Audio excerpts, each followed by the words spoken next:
अक्षय कर्डिलेंचा पारडा आज जड आहे. कोणी गोविंद मोकाडे आम्ही तर ओळखीत नाही गोविंद मोकाड्यांना कोणी. लाखोच्या लीडने अक्षयदादा कर्डिले हे बिनधास्त निवडून येतील. असं वाटतंय की अक्षय कर्डिले तिकडे देतील. तर व्हायला पाहिजे यावेळेस नवीन उमेदवार आमचे गोविंदांना मोकाट निवडून यायला पाहिजे. माहीतच नाही मोकाटे कोण आहे आणि काय व्यक्ती आहे आणि काय ऐकलं सुद्धा नाही मोकाटे हा शब्द. अक्षयदादा यावेळेस आमदार होतील असं आम्हाला तरी खात्री आणि विश्वास आहे. काही असू पण अण्णा यावेळेस निवडून येणार म्हणजे वातावरण तर सध्याला भाजपचंच आहे तिला आणि आपले अक्षयदादा कडेलेच झाले पाहिजे. गोविंदराव मोकाटे कोण मी नाही ओळख. शिवाजीराव कर्डिले यांच्या निधनानंतर राहुरी येथे पोटनिवडणूक पार पडत आहे. शिवाजीराव कर्डिले यांचे चिरंजीव अक्षय कर्डिले यांना भाजपकडून उमेदवारी जाहीर झाली आहे, तर राष्ट्रवादीच्या शरद पवार गटाकडून गोविंद मोकाटे हे उमेदवारी अर्ज त्यांनी भरलेला आहे. तर अपक्ष म्हणून रावसाहेब खेवरे यांच्यासह इतर काही उमेदवार हे निवडणुकीच्या रिंगणात आहे. बिनविरोध होणारी ही निवडणूक आता खऱ्या अर्थाने निवडणुकीच्या अंतिम टप्प्यात पोहोचली आहे. दरम्यान राहुरीकरांचे प्रश्न सुटलेले आहेत का? जनतेच्या मनातील आमदार कोण आहे? कोणते प्रश्न त्यांना आजही भेडसावत आहे? त्या सर्व प्रश्नांची उत्तरं जाणून घेण्यासाठी आणि या जनतेच्या मनातील आमदार नेमकं कोण आहे ते जाणून घेण्यासाठी आपण राहुरी शहरात आलेलो आहोत. चला तर मग नागरिकांचे प्रश्न थेट त्यांच्याकडून जाणून घेऊया व त्यांच्या मनातील आमदार कोण आहेत ते जाणून घेऊया. सध्या अक्षय कर्डिले भाजपकडून उमेदवार, दुसरीकडे गोविंद मोकाटे राष्ट्रवादी शरद पवार गटाकडून. काय तुल्यबळ काय आहे? अक्षय कर्डिलेंचा पारडा आज जड आहे. कारण गोविंद मोकाटे हा व्यक्ती कोणाला माहीत नाही. आमच्या इकडं अक्षयदादा कर्डिले हे जवळपास 15 वर्षापासून सक्रिय आहेत. 15 वर्षापासून सक्रिय आहेत. जरी कर्डिले साहेब आमदार होते त्यावेळेस पण बऱ्याचशा कार्यक्रमाला किंवा कोणत्याही सुखदुःखाचा कार्यक्रम असेल किंवा हिंदुत्वाचे जे विषय असेल त्याच्यात आमचे अक्षयदादा कंटिन्यू आमच्या पाठीशी खंबीरपणे उभे राहत होते. त्यामुळं सर्वांचे परिचित व आपलेसे वाटणारे अक्षयदादा आहेत. त्यामुळं अक्षयदादाला कुठल्याही प्रकारचं इथं अडचण येणार. राहुरीकरांचे प्रश्न सुटलेत का? काही प्रश्न आहेत या निवडणुकीमध्ये जे तुम्हाला वाटतं प्रामुख्याने सोडले गेले पाहिजे? राहुरीकरांचे बरेचसे प्रश्न अजून प्रलंबित आहे, पण ह्यावेळेस अक्षयदादा भरपूर असे सहकार्याने भरघोस असा निधी उपलब्ध होईल व सर्व प्रश्न मार्गी लागतील अशी इच्छा आहे. आता गोविंद मोकाडे हे कोणाला माहीतच नाही आहे ते कोण आहे. गोविंद मोकाडे आम्ही तर ओळखीत नाही गोविंद मोकाड्यांना कोणी. त्यानंतर आम्ही अजून पोस्टर नाही पाहिलं आणि त्यांची चर्चा पण नाही ऐकली. आता तुम्ही म्हणून राहिले म्हणून आम्ही त्यांच्या गावात कुठं बॅनर पण लागले नाही का कुठं काही नाही. बरं, तनपुरे निवडणुकीच्या रिंगणात असते तर झाली असते टफ फाईट. हा तर टप फाईट तर होणारच होती ना. टप फाईट झालीच असते ना. भाजपचेच अक्षयदादा कर्डिले निवडून येतील. काय बरं, कोणते असे महत्त्वाचे कामं आहे राहुरीकरांचे की जे झालेले? अजून रस्त्याचा प्रश्न प्रलंबित आहे. राहुरीकर अजूनही म्हणतात पाणी प्रश्न सुटलेला नाही आहे. नाही, आता विकास कामाच्या बाबतीत न पाहता एक सहानुभूतीची लाट आणि एक महत्त्वाचा मुद्दा म्हणजे प्राजक्तदादा तनपुरे यांनी घेतलेली माघार आणि विशेष जर त्यांना भविष्यात मंत्रिमंडळात असेल किंवा विधान परिषदेवर असेल जर शब्द दिलेला असेल तर दादांनी जर मदत केली तर निश्चितच एक लाखोच्या लीडने अक्षयदादा कर्डिले हे बिनधास्त निवडून येतील. काय वाटतं, मतदारसंघात काही बदल होईल का? हा बदल व्हायला पाहिजे यावेळेस नवीन उमेदवार आमचे गोविंदांना मोकाट निवडून यायला पाहिजे. बरं, मतदारसंघातले कोणते असे प्रश्न आहे की त्याच्यावरती ही निवडणूक लढवली पाहिजे? रस्ते, पाणी, शेतीविषयक मालाचे, कांद्याला बाजार नाही, परत शेतीच्या दुधाला कोणत्याच मालाला बाजार नाही. बरं, आता लोकप्रतिनिधी जे कोणी निवडून येतील काय मागणी करणार तुम्ही त्यांच्याकडे? हीच मागणी, कारण रस्ता करून द्या आम्हाला, करा. पाण्याच्या अडचणी, पिण्याच्या पाण्याच्या अडचणी, आता जवळजवळ आठवडा झाला पिण्याच्या पाण्याची अडचणी. मोटर बंद आहे, ती गोड्या पाण्याची याची ती बंद आहे. ती आठवड्यापासून पाण्याची पंचायती, पाणी उपसून टाकावं लागत, प्रत्येक हालच काढावं लागत नाही. काय काय काय करणार? पण आता हे निवडणुकीच्या वेळेस जे आश्वासनं दिले जाते पूर्ण होतात का? काय आता तेवढ्या पुरती तेवढे करतात, फक्त झाले निवडून झाले म्हणून झाली मग. बरं, काय वाटतं बरं राहुरीमध्ये कशी फाईट होईल? आता तनपुरेंनी माघार घेतली आहे, मोकाटे विरुद्ध कर्डिले असा सामना आहे. हे नाही सांगू शकत, लोकमत आहे हे. आता लोकांचा कल नाही सांगू शकत.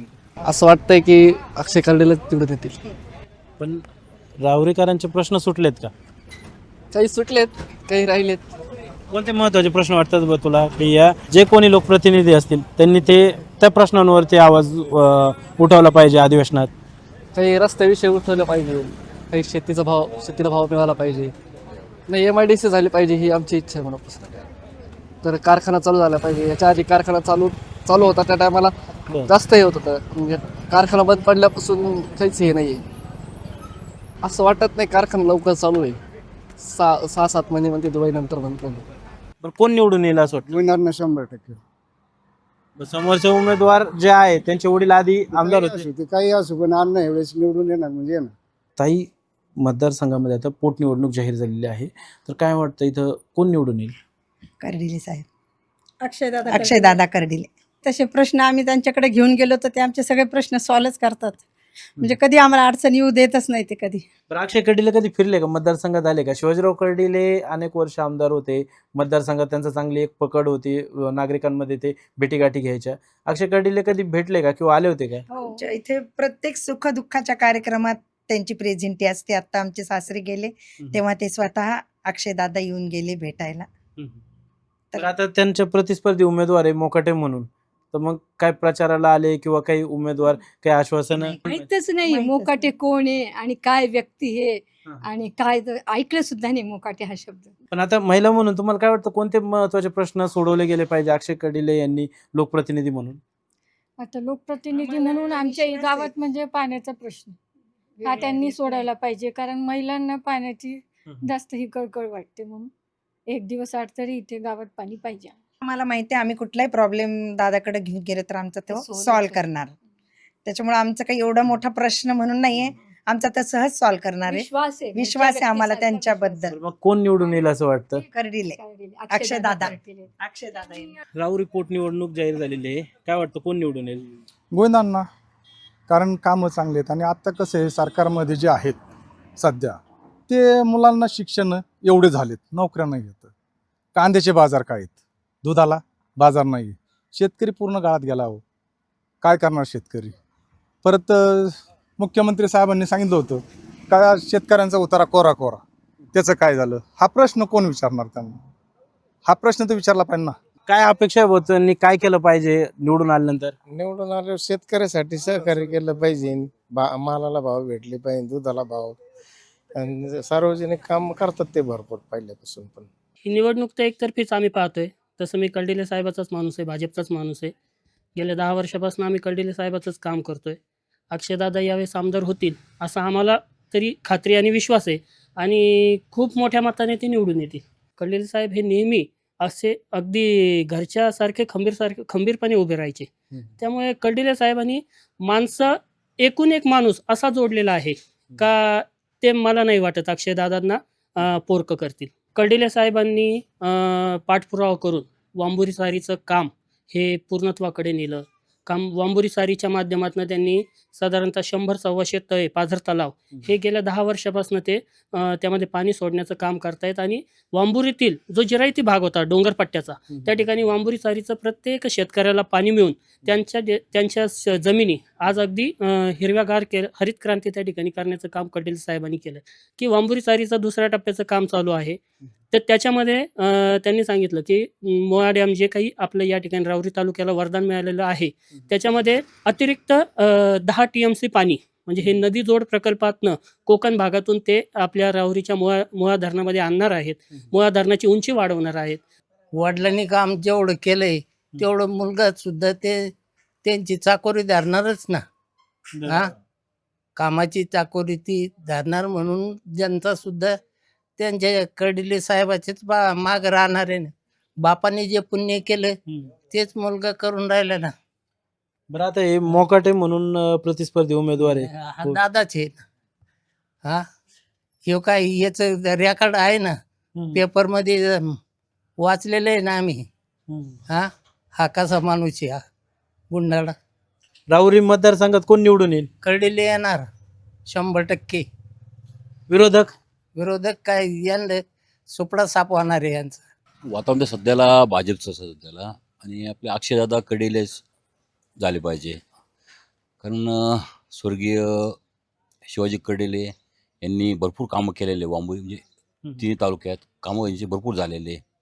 फक्त त्यांच्या जाण्याने काय खूप पोकळी निर्माण झाली, ती आता आपल्या अक्षयदादा ही भरून काढतील असा आम्हाला विश्वास आहे.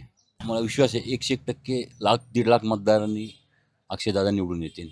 बरं शिवाजीराव कर्डिले आमदार नव्हते तरी पण त्यांचा जनसंपर्क काही कमी नव्हता. ते कंटिन्यू भेटीगाठी घेत राहायच्या. तर शिवाजीराव कर्डिलेंसोबतची एखादी आठवण किंवा कधी आले, भेटले किंवा काही असा एखादा किस्सा? हां, शिवाजी कर्डिले आता म्हणजे आमदार होते इथं आलते, आमच्या घरी झालते, बंधूच्या घरी आलते. तर आमची गाठभेट झालती. त्यांनी फक्त सांगितलं हो असं का मला निवडून द्या, मी भरीव काम करीन असं तसं. आमचा परिचय त्यावेळेस फर्स्ट टाईम झाला होता. व्यापाऱ्यांनी त्यांना खूप साथ दिली, निवडून आणलं आणि त्यांनी जो शब्द दिलता आम्हाला तो त्यांनी पार पाडला. त्यांनी भरपूर कामं केले पेटीतबद्दल. IMAX दिवे बसवले, पाण्याची प्रॉब्लेम होतो सॉल्व केला, लाईट संदर्भात होतं ते बी त्यांनी सॉल्व केला. आणि त्यांच्याकडं फोनवर फोन केला, हो साहेब असं काम आहे, तर काम होईल का? ते तुम्ही शब्द टाका, तुमचं काम होणार. आणि त्यांनी जे शब्द दिले आम्ही जे सांगितलं हो का आमचं फलानं काम तुमच्याकडे आहे, त्यांनी जे सांगितलं ते त्यांनी आज पण त्यांनी काम सगळे पार पाडले. आता निवडणुकीला आपले अक्षय दादाला काही अडचण नाही येणार नाही, कारण आता यांची माघार झाल्यामुळं आपले ते कमीत कमी 20% तरी मत अक्षय दादाकडे जाणार. जे पूर्वी आहेत ते तर राहणारच आहेत, पण याच्यातले 20% कव्हर होणार आहेत. अक्षय कर्डिले आमदार परत होणार आहेत, त्याची काय काळजी नका करू. किंवा ते आता सगळी सत्तावरती बीजेपीकडे आहे, मग त्यामुळे कर्डिले साहेबच. बरं आता तुम्ही अनेक निवडणुका बघितल्या, शिवाजीराव कर्डिलेंना तर भेटला असाल किंवा शिवाजीराव भेटत असतील. ते भेटायचे काय, कायम भेटायचे. त्यांचं काय, कुठं जरी आलो ना आपण थांबलो तर ते उभा राहायचे, बोलायचे 2 शब्द, काय चाललं एवढं तरी त्यांचं कायम प्रेम होतं. आमचं काम असो नसो पण ते 2 शब्द बोलून जायचे. तर काय वाटतं तुम्हाला कोण आमदार म्हणून निवडून येईल? आता कोणी पण आलं तरी चांगलंच आहे. आपलं जे येईन ते आपल्यासाठी चांगलेच आहे. सगळे सारखेच असतात. बरं कोण वाटतं तुम्हाला कोण निवडून येईल? बरं अक्षय दादाच भाजपचे उमेदवार आहेत आणि सत्ता पण केंद्रात राज्यात भाजपचीच आहे. आणि विकास करण्याच्या दृष्टीने अक्षय दादा योग्य उमेदवार आहेत. अक्षय दादाच आमदार होते. बरं शिवाजीराव कर्डिले ज्यावेळेस आमदार होते दुःखद निधन झालं, मात्र मतदारसंघात त्यांचा सातत्याने वावर राहायचा, ते फिरायचे वगैरे. अक्षय कर्डिले यांची भेटीगाठी म्हणजे भेटतात का, फिरतात का? हो, भेट होती आमची, तसं काय नाही. 8 दिवसातून 2-4 वेळा इथं भेट होती, कारण चौकात दुकान आहे आपलं, येता जाता इथं थांबत असते. काय एकंदरीत काय वातावरण काय आहे इथं मतदारसंघात? मतदारसंघात वातावरण म्हणजे अक्षयदादा कर्डिले 100% मतांनी निवडून येतील. ज्यावेळेस त्यांचे वडील शिवाजीराव कर्डिले आमदार होते त्यावेळेस त्यांनी वांबोरी चारी प्रश्न, परत बहुसंख्य असे कामं केलेले आहेत, त्याच्यामुळे अडचण येणार नाही कामाला. बरं आता प्राजक्त तनपुरे होते, त्यांनी माघार घेतली आहे. आता गोविंदराव मोकाटे जे आहेत राष्ट्रवादीच्या शरद पवार गटाकडून उमेदवार आहे, तर मग काय वाटतं कशी होईल निवडणूक? गोविंदराव मोकाटे कोण? मी नाही ओळखत. आता उमेदवारच ओळखत नाही आम्ही मोकाटे कोण आहे. उद्या कुणी म्हणन मी मुख्यमंत्री होईल, मग मुख्यमंत्री थोडी होणार आहे. आता तसं जर बघितलं तर आता साहेबांच्या कामाची यादी सांगता संपणार नाही कर्डिले साहेबांची. आणि त्यांच्या पावलावर पाऊल ठेवून अक्षयदादा 100% मदत करतील, कामं करतील. काय वाटतं बरं कोण आमदार होईल? अक्षयदादा कर्डिले होते. बरं काय नेमकं कोणती कामं राहुरीकरांची मार्ग लागलेली आहेत किंवा आणखी काय झाले पाहिजे, काय वाटतं? असे विकासाचे कामं भरपूरच झालेली आहेत. त्यांच्या वडिलांच्या काळात भरपूर विकास झालेला आहे इथं, त्याच्यामुळे काही अडचण नाही. असे इथली परिस्थिती चांगली आहे आमची. बरं अक्षय कर्डिले मतदारसंघात फिरतात का? हो, फार फिरतात आणि प्रत्येक युवा लोक त्यांना होऊन प्रतिसाद देतात असे. बरं आता प्रतिस्पर्धी गोविंद मोकाटे, प्राजक्त तनपुरेंनी माघार घेतली म्हणून गोविंद मोकाटे त्यांचे प्रतिस्पर्धी. गोविंद मोकाटे हा प्रतिस्पर्धी नाही, तनपुरेच प्रतिस्पर्धी होते. कोणाची हवा आहे, कोण लोकप्रतिनिधी पाहिजे? आपलं कर्डिले साहेबच, दुसरं कोण आहे का नाही.